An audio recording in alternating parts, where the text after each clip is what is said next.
ॐ श्री परमात्मने नमः। अथ द्वितीयोऽध्यायः। संजय उवाच तं तथा कृपयाविष्टमश्रुपूर्णकुलेक्षणं विषीदन्तमिदं वाक्यमुवाच मधुसूदनः। श्रीभगवानुवाच कुतस्त्वाकश्मलमिदं विषमे समुपस्थितम् अनार्यजुष्टमस्वर्ग्यमकीर्तिकरमर्जुन। क्लैव्यं मास्मगमः पार्थ नैतत्त्वय्युपपद्यते। क्षुद्रं हृदय दौर्बल्यं त्यक्तोत्तिष्ठ परन्तप। अर्जुन उवाच कथं भीष्ममहं शङ्खे द्रोणं च मधुसूदन। इषुभिः प्रतियोत्स्यामि पूजार्हावरिसूदन। गुरून् हत्वा हि महानुभावान् श्रेयो भोक्तुं भैक्ष्यमपीह लोके। हत्वार्थकामांस्तु गुरूनिहैव भुञ्जीय भोगान् रुधिरप्रदिग्धान्। न चैतद्विद्मः कतरन्नो गरीयो यद्वा जयेम यदि वा नो जयेयुः। यानेव हत्वा न जिजीविषामस्तेव स्थिताः प्रमुखे धार्तराष्ट्राः। कार्पण्यदोषोपहतः स्वभावः पृच्छामि त्वां धर्मसम्मूढचेताः। यच्छ्रेयस्यान्निश्चितं ब्रूहि तन्मे शिष्यस्तेऽहं साधिमां त्वां प्रपन्नं। न हि प्रपश्यामि ममापनुद्याद् यच्छोकमुच्छोषणमिन्द्रियाणाम्। अवाप्य भूमावसपत्नमृद्धं राज्यं सुराणामपि चाधिपत्यम्। संजय उवाच एवमुक्त्वा हृषीकेशं गुडाकेशः परन्तप न योत्स्य इति गोविन्दमुक्त्वा तूष्णीं बभूवः। तमुवाच हृषीकेशः प्रहसन्निव भारत सेनयोरुभयोर्मध्ये विषीदन्तमिदं वचः। श्रीभगवानुवाच अशोच्यानन्वशोचस्त्वं प्रज्ञावादांश्च भाषसे। गतासून गतासूंश्च नानुशोचन्ति पण्डिताः। न त्वेवाहं जातुनाशं न त्वन्नेमे जनाधिपाः। न चैव न भविष्यामः सर्वे वयमतः परम्। देहिनोऽस्मिन् यथा देहे कौमारं यौवनं जरा तथा देहान्तरप्राप्तिर्धीरस्तत्र न मुह्यति। मात्रा स्पर्शास्तु कौन्तेय शीतोष्णसुखदुःखदाः। आगमापायिनो नित्यांस्तांस्तितिक्षस्व भारत। यो हि न व्यथयन्त्येते पुरुषं पुरुषर्षभ। समदुःखसुखं धीरं सौनृतत्वाय कल्पते। नासतो विद्यते भावो न भावो विद्यते सतः। उभयोरपि दृष्टोऽन्तस्त्वनयोस्तत्त्वदर्शिभिः। अविनाशी तु तद्विद्धि येन सर्वमिदं ततं। विनाशमव्ययस्यास्य न कश्चित् कर्तुमर्हति। अन्तवन्त इमे देहा नित्यस्योक्ताः शरीरिणः। अनाशिनो प्रमेयस्य तस्माद्युध्यस्व भारत। य एनं वेत्ति हन्तारं यश्चैनं मन्यते हतम्। उभौ तौ न विजानीतो नायं हन्ति न हन्यते। न जायते म्रियते वा कदाचिन्नायं भूत्वा भविता वा न भूयः। अजो नित्यः शाश्वतोऽयं पुराणो न हन्यते हन्यमाने शरीरे। वेदाविनाशिनो नित्यं य एनमजमव्ययम्।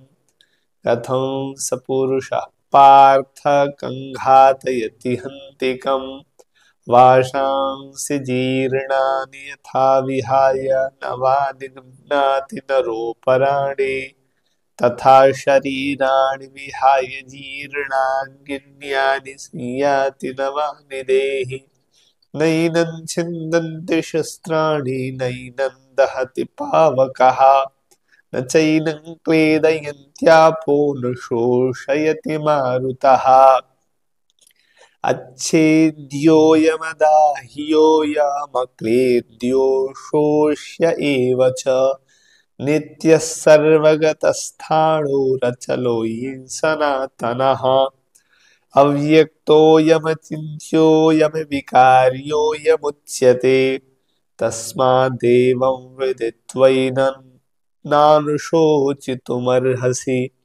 अथ चैनं नित्यजातं नित्यं वा मन्यसे मृतं तथापि त्वं महाबाहो नैवं शोचितुमर्हसि जातस्य हि ध्रुवो मृत्युर्ध्रुवं जन्म मृतस्य च तस्मादपरिहार्येऽर्थे न त्वं शोचितुमर्हसि अव्यक्तादीनि भूतानि व्यक्तमध्यानि भारत अव्यक्तनिधनान्येव तत्र का परिदेवना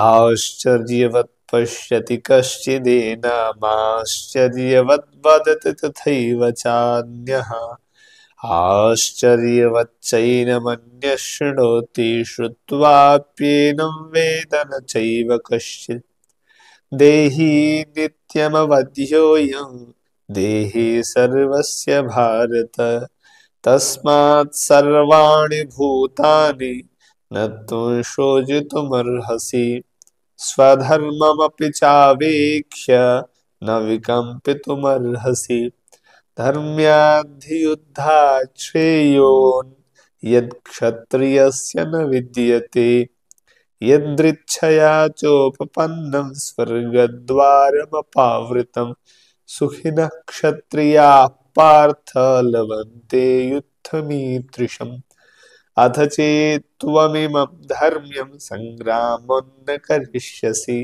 ततः स्वधर्मं कीर्तिं च हित्वा पापमवाप्स्यसि अकीर्तिं चापि भूतानि कथयिष्यन्ति ते व्ययाम् सम्भावितस्य चाकीर्तिर्मरणादतिरिच्यते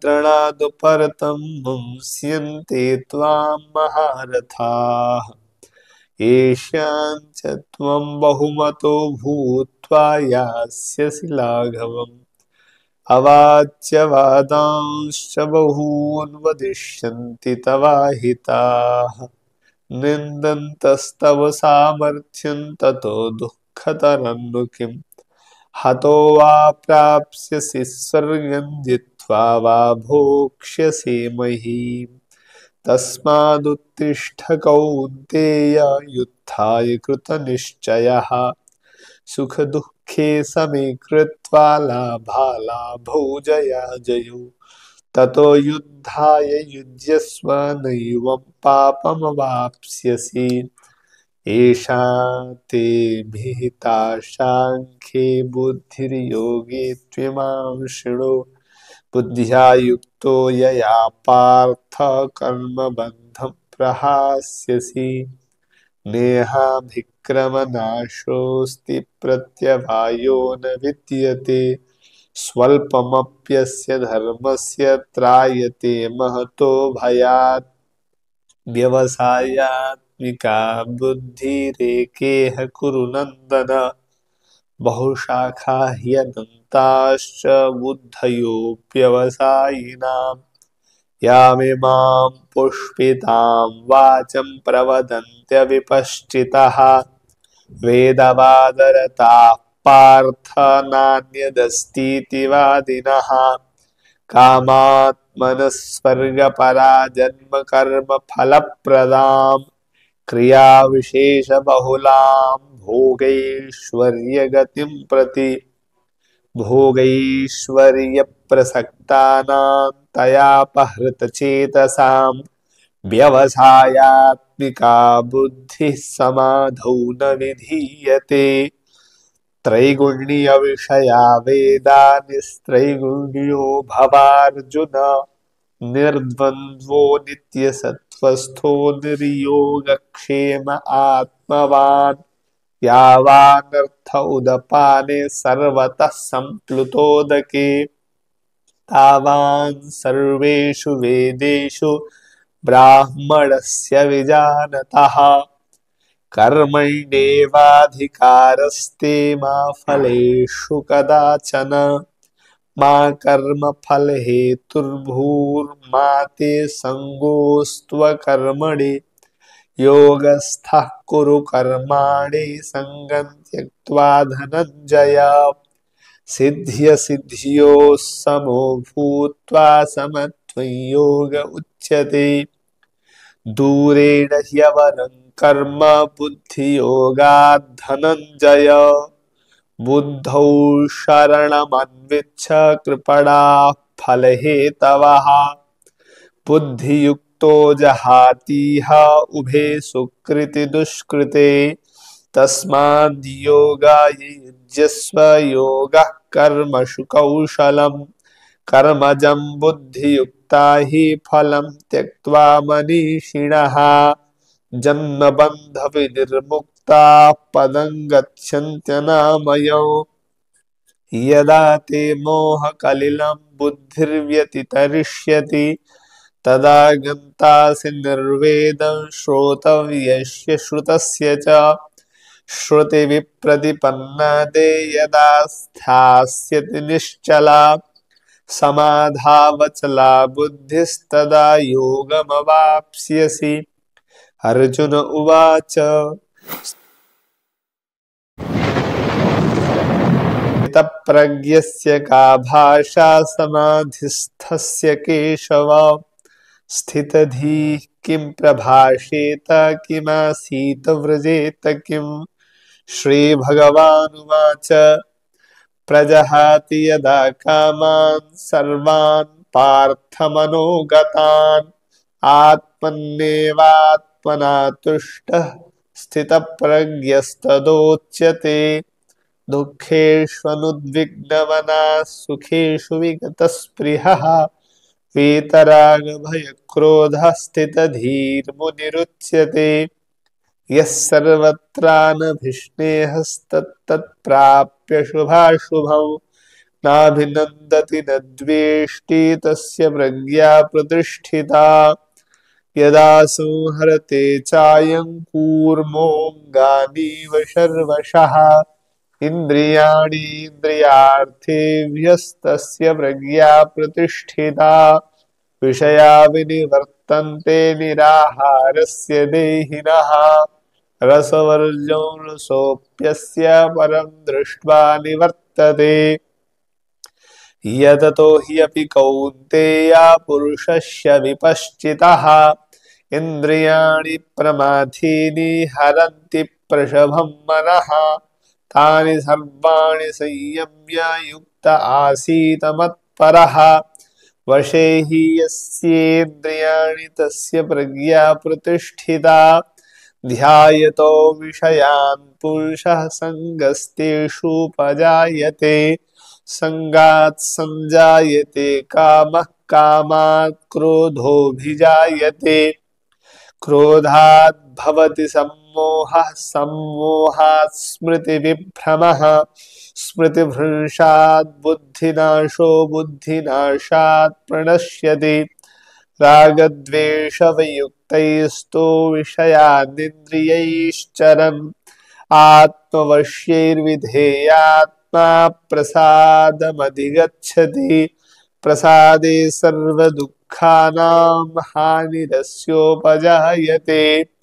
प्रसन्नचेतसो ह्याशु बुद्धिः पर्यवतिष्ठते। नास्ति बुद्धिरयुक्तस्य न चायुक्तस्य भावना। न चाभावयतः शान्तिरशान्तस्य कुतः सुखम्। इन्द्रियाणां हि चरतां यन्मनोनुविधीयते तदस्य हरति प्रज्ञां वायुर्नावमिवाम्भसि तस्माद्यस्य महाबाहो निगृहीतानि सर्वशः इन्द्रियाणीन्द्रियार्थेभ्यस्तस्य प्रज्ञा प्रतिष्ठिता या निशा सर्वभूतानां तस्यां जागर्ति संयमे यस्यां जागृति भूतानि सा निशा पश्यतो मुनेः आपूर्यमाणमचलप्रतिष्ठं समुद्रमापः प्रविशन्ति यद्वत् तद्वत् कामायं प्रविशन्ति सर्वेश शान्तिमाप्नोति न कामकामी विहाय कामान् यः सर्वान् पुमांश्चरति निःस्पृहः निर्ममो निरहङ्कारः शान्तिमधिगच्छति एषा ब्राह्मी स्थितिः पार्थ नैनां प्राप्य विमुह्यति स्थित्वा स्यामन्तकालेऽपि ब्रह्मनिर्वाणमृच्छते ॐ तत्सदिति श्रीमद्भगवद्गीतासु उपनिषत्सु ब्रह्मविद्यायां योगशास्त्रे श्रीकृष्णार्जुनसंवादे सांख्ययोगो नाम द्वितीयोऽध्यायः। श्रीकृष्णार्पणमस्तु।